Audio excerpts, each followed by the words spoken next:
فقہ حنفی کے پاس یہ فتویٰ موجود نہیں, یہ آپ نے ذہن میں رکھنا ہے, کیونکہ ایک فقہ حنفی کے گول کیپر صاحب نے اس چیز کو ڈیفینڈ کرنے کی کوشش کی عدالتی خلا کے اعتبار سے, تو ہم انہیں بتا رہے ہیں کہ آپ اپنی عوام کو یہ دھوکہ دے رہے ہیں. آپ کی فکر میں یہ کوئی نہیں موجود کہ اگر عورت کو مارتا پیٹتا ہو خامند, یا خامند گم ہو جائے تو وہ جا کے عدالتی خلا کر سکتی ہے. ان کے نزدیک وہ کر ہی نہیں سکتی, کیونکہ یہ کہتے ہیں کہ عقدۃ النکاح جو ہے وہ مرد کے ہاتھ میں ہے, فقہ حنفی کے اندر خلا ہے ہی نہیں ہے.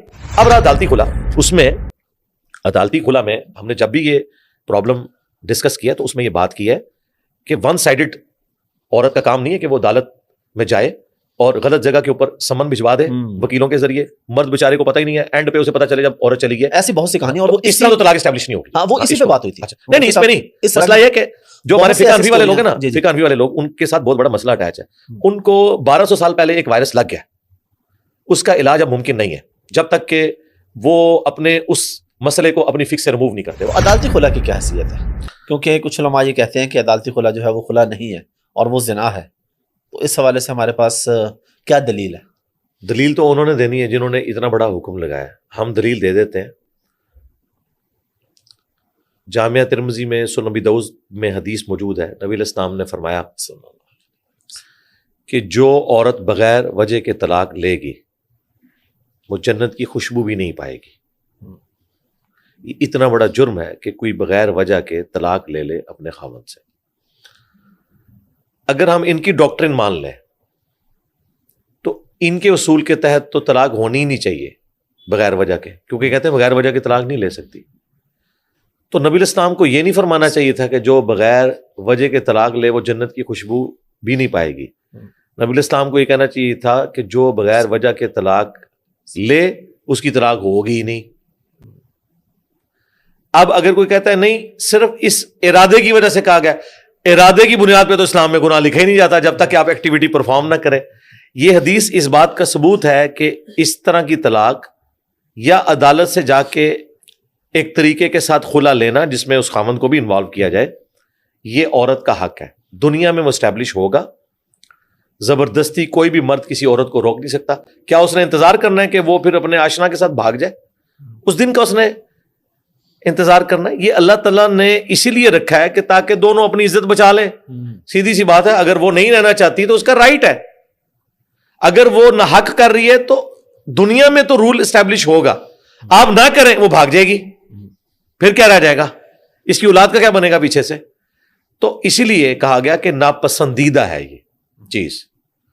ابو داؤد میں حدیث ہے کہ حلال چیزوں میں سب سے زیادہ ناپسندیدہ طلاق ہے.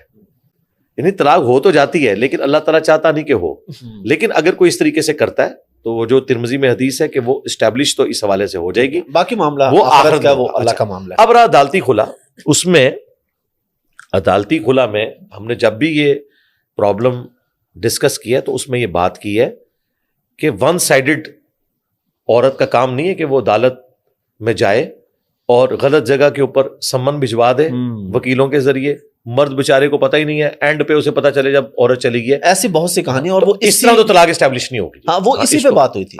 نہیں اس پہ نہیں, مسئلہ یہ کہ جو ہمارے فقہ حنفی والے لوگ ہیں نا, فقہ حنفی والے لوگ, ان کے ساتھ بہت بڑا مسئلہ اٹیچ ہے. ان کو 1200 سال پہلے ایک وائرس لگ گیا, اس کا علاج اب ممکن نہیں ہے جب تک کہ وہ اپنے اس مسئلے کو اپنی فکس سے ریموو نہیں کرتے. وہ وائرس ان کو یہ لگ گیا کہ امام حنیفہ رحمۃ اللہ علیہ نے یہ فتویٰ دیا تھا, جس عورت کا شوہر لاپتہ ہو جائے, مفقود الخبر کہا جاتا ہے, وہ عورت 120 سال تک اپنے خاوند کا انتظار کرے گی. آج ہم کسی گورے کے سامنے یہ نان سینس فتویٰ پیش کر سکتے ہیں؟ ان کے شاگردوں نے کہا 90 سال. اچھا 90 سال انتظار کرے یا اس کے خامند کے ہم عمر سارے مرد فوت ہو جائے, یعنی یہ چیز اسٹیبلش ہو جائے کہ کہیں بھی تھا تو مر گیا, اب وہ جہاں چاہے شادی کر لے 150 سال کی عمر میں, 100 تو پلاس ہی ہو گئی نا, زندہ ہی نہیں رہے گی. اب یہ فتویٰ اتنا عجیب و غریب فتویٰ تھا, یہ چلتا رہا جب ہماری بادشاہت تھی. جب ہم ہو گئے محکوم, انگریزوں کا دور آیا تو یہ فتویٰ گلے پڑ گیا حنفیوں کے. سب کانٹیننٹ میں زیادہ تر حنفی تھے. پھر اس زمانے میں تھنک آؤٹ آف باکس کیا پہلی دفعہ مولانا اشرفی تھانوی صاحب نے. انہوں نے باقاعدہ ایک کتاب لکھی جس میں انہوں نے کہا کہ بھائی اب وقت آ گیا ہے کہ ہمارے بزرگوں نے جو کیا وہ ان کے ساتھ، بل انہوں نے دبے الفاظ میں، میری طرح تو بولڈ نہیں تھے، انہوں نے کہا کہ ہمیں فقہ مالکیہ کے مطابق فتوے دے کے اپنی عورتوں کے فیصلے کرنے چاہیے۔ امام مالک کا فتویٰ جو ہے وہ 4 سال کا ہے کہ انتظار کرے، اس کے بعد قاضی اس کا تنسیخ نکاح کر دے، مرد کی اجازت کے بغیر۔ ٹھیک ہے، مفقود الخبر ہے۔ ٹھیک ہے، لیکن فقہ حنفی کے پاس یہ فتویٰ موجود نہیں، یہ آپ نے ذہن میں رکھنا ہے، کیونکہ ایک فقہ حنفی کے گول کیپر صاحب نے اس چیز کو ڈیفینڈ کرنے کی کوشش کی عدالتی خلا کے اعتبار سے، تو ہم انہیں بتا رہے ہیں کہ آپ اپنی عوام کو یہ دھوکہ دے رہے ہیں۔ آپ کی فکر میں یہ کوئی نہیں موجود کہ اگر عورت کو مارتا پیٹتا ہو خامند، یا خامند گم ہو جائے تو وہ جا کے عدالتی خلا کر سکتی ہے۔ ان کے نزدیک وہ کر ہی نہیں سکتی، کیونکہ یہ کہتے ہیں کہ عقدۃ النکاح جو ہے وہ مرد کے ہاتھ میں ہے۔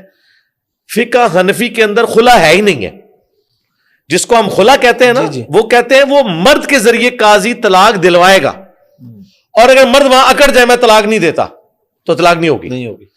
اسی تو کہہ رہے ہیں گم گیا تو 120 سال انتظار کرو، یعنی کہ نہ ہی سمجھو۔ ٹھیک ہے، اچھا اب اشرف تھانوی صاحب نے تھنک آؤٹ آف باکس کیا، انہوں نے باقاعدہ کہا کہ ہمیں فقہ مالکیہ کے مطابق مجبوراً اس وقت فتوے دینے چاہیے، اور پھر بھی وہ جو پرانے بزرگوں کی فقہ ہے اس کے اوپر ان لوگوں نے کوئی اس اعتبار سے نکیر نہیں کی کہ یار کتنا نان سینس فتویٰ تھا۔ الموطا امام مالک میں تو حضرت عمر کا بھی ایک ملتا ہے، اور امام مالک نے اسی کو آگے کنٹینیو کیا ہے کہ 4 سال تک انتظار کرے، اور میں نے اسے مزید ویلیو ایڈیشن کیا ہے کہ یہ 4 سال انتظار، یہ اس زمانے کی بات ہے جب سوشل میڈیا نہیں تھا اور دنیا میں انٹرنیٹ نہیں تھا، ملکوں کی باؤنڈریز نہیں تھی۔ اب جہاں بھی ہوگا پتہ چل جائے گا، اور اگر آپ کو 4 مہینے میں بھی ہر طرح کی کوشش کر کے ڈھونڈ کے بندہ نہیں ملا تو قاضی کا کام ہے کہ وہ آگے اس کو کنٹینیو کرے۔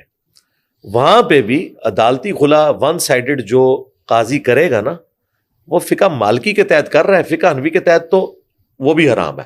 لہٰذا ہمارا یہ دعویٰ جو ہم بار بار کہہ رہے ہیں کہ فقہ حنفی کے اندر اس مسئلے کا کوئی سلوشن موجود نہیں ہے، چند ایک اگر علماء کے اقوال ہیں اس کے اوپر فتوے نہیں ہیں، اوورآل فتویٰ یہی ان کا چل رہا تھا۔ یہ انہوں نے غلامی کے دور میں فقہ مالکیہ سے مستعار لیا ہے، ان کی فقہ میں یہ کمزوری موجود ہے۔ پھر بھی یہاں پہ تھانوی صاحب کو پھر یہ معاملہ تو جی تھانوی صاحب کو میں کریڈٹ دیتا ہوں، خراج تحسین، بالکل خراج تحسین پیش کرتا ہوں۔ تھانوی صاحب کو میں نے کسی اور موقع کے اوپر بھی خراج تحسین پیش کیا تھا، جب میں نے یہ بتایا تھا کہ جب وہ ایک گاؤں میں گئے جہاں پہ صرف ہندو تھے اور شیعہ تھے، سنی نہیں تھے، تو انہوں نے جو شیعہ مسلم تھے ان سے پوچھا کہ بھائی تمہارے میں اور ہندوؤں میں کیا فرق ہے؟ تو انہوں نے کہا بھائی ہم تو تعزیہ نکالتے ہیں، ہم 10 محرم کا جلوس نکالتے ہیں، یہ لوگ نہیں نکالتے۔ یعنی وہ بے عمل قسم کے شیعہ تھے، شیعہ میں بھی ایک بے عمل۔ تو اشرف تھانوی صاحب جب وہاں سے اٹھے تو انہوں نے کہا کہ یہ جلوس تم نے نکالنا نہیں چھوڑنا، یعنی اسے انڈورس کیا کہ چلو ایک کمزور سے دھاگے سے، اسلام سے تو رشتہ بندھا ہوا ہے نا، کبھی اللہ تعالیٰ ان کے اندر کوئی اس طرح کی اصلاح کا معاملہ کرے گا، ایٹ لیسٹ بت پرستی سے تو وہی بچے ہوئے ہیں نا، کہ انہوں نے یہ بدعت کو اڈاپٹ کیا ہوا ہے لیکن اسلام کے ساتھ ایک رشتہ تو جڑا ہوا ہے۔ تو اس کے اوپر بھی میں نے 2016-17 میں جب تھانوی رسول اللہ کے اوپر ویڈیو ریکارڈ کرائی تھی، اس کے سٹارٹ میں بھی میں نے ان کی پازیٹیو باتوں کا ڈسکشن کی تھی۔ آج آپ کے کیمرے کی وساطت سے میں اس کو رپیٹ کر رہا ہوں، جو پازیٹیو چیز ہے اسے ہمیں انڈورس کرنا چاہیے۔